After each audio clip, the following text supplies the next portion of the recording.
So we're in a red market right now, and when you're in a red market, selling covered calls can be a little bit tricky. So if you stay tuned, I'm going to show you how to defend your covered calls in a red market because you're going to want to know this. The money is made in the adjustments. Here we go.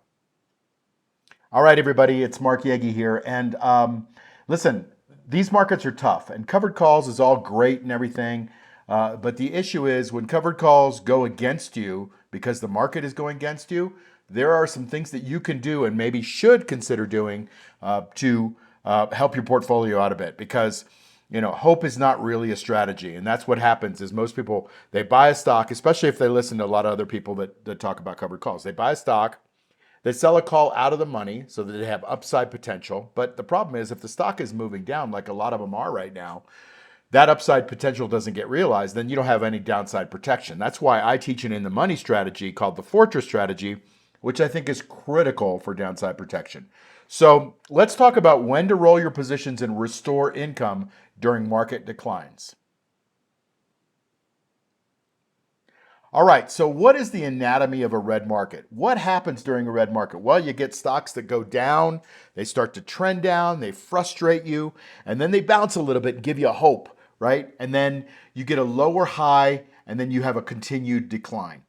And a lot of times you can play that because bounces might give you a good opportunity to be able to enter and take advantage of the downside protection you may be able to get depending on the strategy you're using. So let's go through that. What is the challenge for us? Well, when stocks fall, your premiums collapse, right? So the calls that you sold start to move towards being worthless very quickly. Your downside exposure grows because you have momentum to the downside. And then you've got to decide whether you should roll down, roll sideways, roll up, those kinds of things. And so what does rolling down really mean? It means closing out what you have, the sold call, buying it back for hopefully close to worthless or certainly worth a lot less than you sold it for, and then reducing your cost basis. Remember, when you bring in the juice, when you bring in income, you're reducing your cost basis. Okay? So it's not the time to sit there and go, well, let's hope it comes back. It's the time to continue to reduce your cost basis because when it does come back, then you'll be able to make a little bit more ROI, right? Because your cost has been taken down a bit. So let's say you have a stock that's $100 and all of a sudden it drops to $94 very quickly. So your original $105 call that you sold out of the money is probably not going to be worth very much at $94, especially if it's about to expire. All things being equal, when you roll down, it allows you to get a new premium collection. So if you've made most of your money, most of your juice, especially in this case, it's all juice, back when you sold the call, now's the time to buy that call back and sell a little bit lower. I'm not saying you need to go all the way down to 94 because a lot of times if it pops back up, now you're capping your upside and you need to have a little bit of upside to make something back. But rolling it down and considering what your strategy in your trading plan is something that you need to do when stocks start to go down. Why does it help? Well, because first of all, it restores your premium income. That asset, don't forget, is the vehicle against which we sell calls to create income. This is an income strategy. And you can continue to make money while the stock is going down, just like when you buy a house and you rent it out to somebody. Just because the value of the real estate goes down doesn't mean your tenant starts to pay less money or pay anything. So, remember that this is an income strategy. Lowers your effective cost basis. Like if you got another $2 and $2 and $2 every week, you just lowered your cost basis by $6 to $8 while you wait for it to come back. And then it provides more downside protection when you roll that call, especially in a protracted decline. So rolling down really does work best during counter trend rallies when options premiums temporarily increase. So you get those bounces. They might be little dead cat bounces, but you could take advantage of them to do your rolling down. And that way, at least you're rolling a little bit on strength. Don't start to get sucked into the hope right then. You're like, oh, it's going to go up now. Remember, this is an income strategy, so you've got to be strategic. So when do you roll down? The best time, obviously, is when the stock has declined, you've got a little bit of a market bounce underway, and you get a little bit more premium, and you've hopefully already pocketed the majority of the income on your prior option sale, okay? Red markets often create rallies that look like recoveries, but don't get sucked in because sometimes these are just little relief rallies that allow you the opportunity to sell calls at a little bit higher price. So, look for those little rallies, but know that the overall trend is down. Like right now, if you look at the chart for the last 2.5 weeks or so, we've been in a downtrending market, lower lows and lower highs.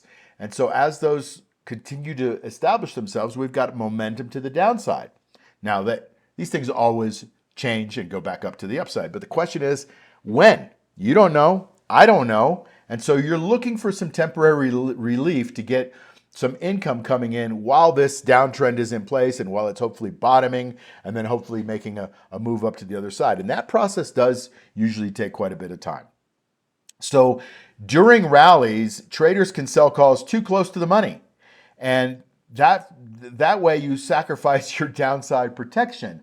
And you want to make sure that you have downside protection when the stock is moving down. So I believe that you're in the money when we're in a red market, right? That should be your strategy. When we're in a green or a yellow market, maybe you're out of the money to try to take advantage of that upside. But in a red market, you got to protect your account if you can. Sometimes you get those big moves down that make it really tough.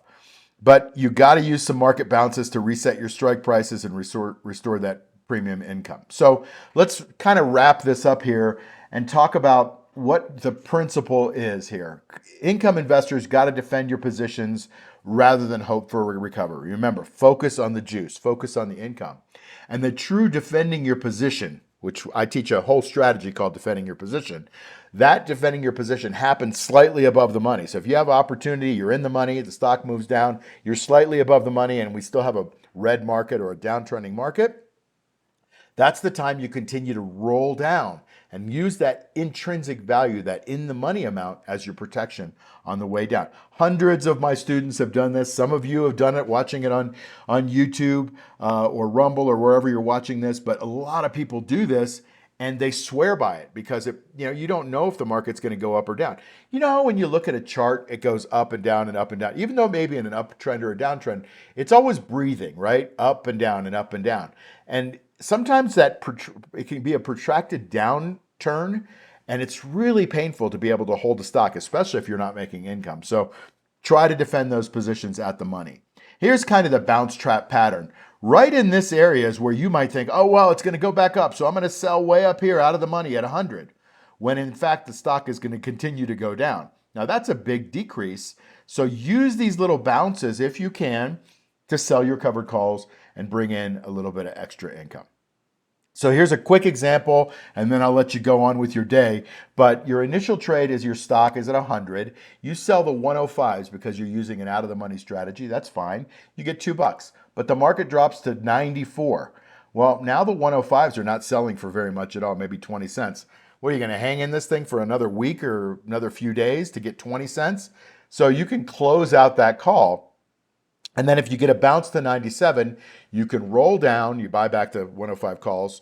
If you haven't done it already, you sell the 90 calls now, or $7 in the money. You pick up $1.70 on those, for example, and that continues to lower your price or your stock basis. So you've got to be proactive. The money is made in covered calls in the trade adjustments. Yes, if the market's just kind of hunky-dory and going up and everybody's singing and the angels are coming out of the sky, cool. But it doesn't always work that way. Stocks breathe, markets breathe, they come back down, they have to reset, they get rid of the weak hands. And then when they do that, these are some opportunities that are created for you. And if you know how to take advantage of those trade adjustments in a covered call strategy, it can really help your portfolio a lot. The information you just heard is for education and information. This is not financial advice.